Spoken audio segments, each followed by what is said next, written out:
Welcome back. Last week, 5 former United States ambassadors to Israel were among those who signed a letter to the U.S. Congress in support of the Iran nuclear deal. One of those signatories was Daniel Kurtzer, who served under President George W. Bush. He joins us right here in the studio in Washington. Ambassador, thanks so much for being with us. Thank you, Anna. I want to start by reading a quote from that letter. It says, among other things, no agreement between multiple parties can be perfect or without risks. We believe that without this agreement, however, the risks will be much higher for the United States and Israel. We see no fatal flaws that should call for the rejection of this agreement and have not heard any viable alternatives from those who oppose the implementation of the deal. Critics of this deal point to the fact that, well, there's a few big holes in it. One, if we look at the inspection process, the soil samples are handed by Iran over to the IAEA, the inspection body. They've tell you that Iran will still have some capability to enrich uranium, and that the decision to reimpose sanctions should Iran violate the agreement is too cumbersome. It'll be hard to implement the snapback agreement. I think each of the criticisms has a certain degree of validity, but the agreement itself, when you put all of its factors together, is one of the strongest arms control agreements that we've ever been involved in. The degree of inspection, the intrusive nature of the inspection and the verification is really unprecedented.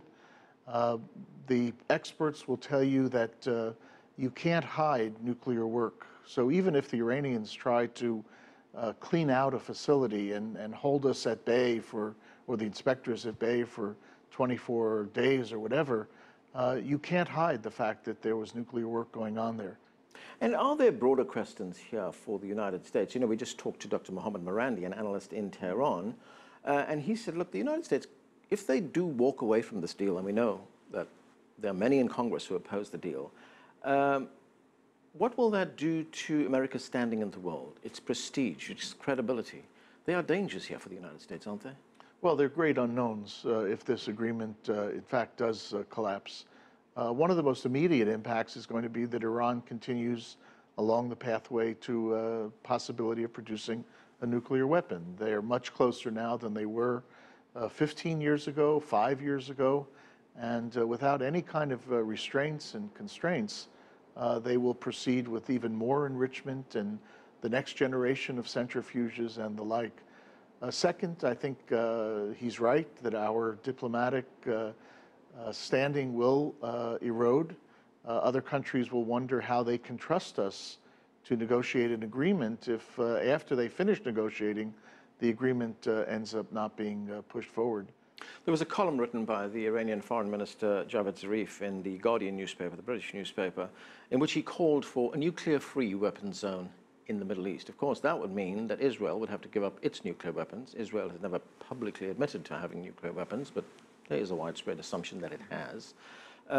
Is that going to be acceptable to all sides? No.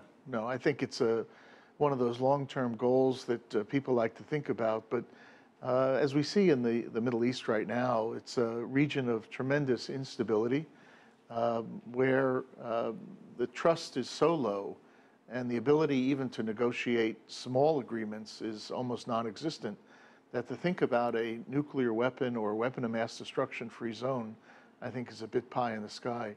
Relations between the United States and Israel have not been good under President Obama and under Prime Minister Netanyahu. Are the two sides going to be able to get past that?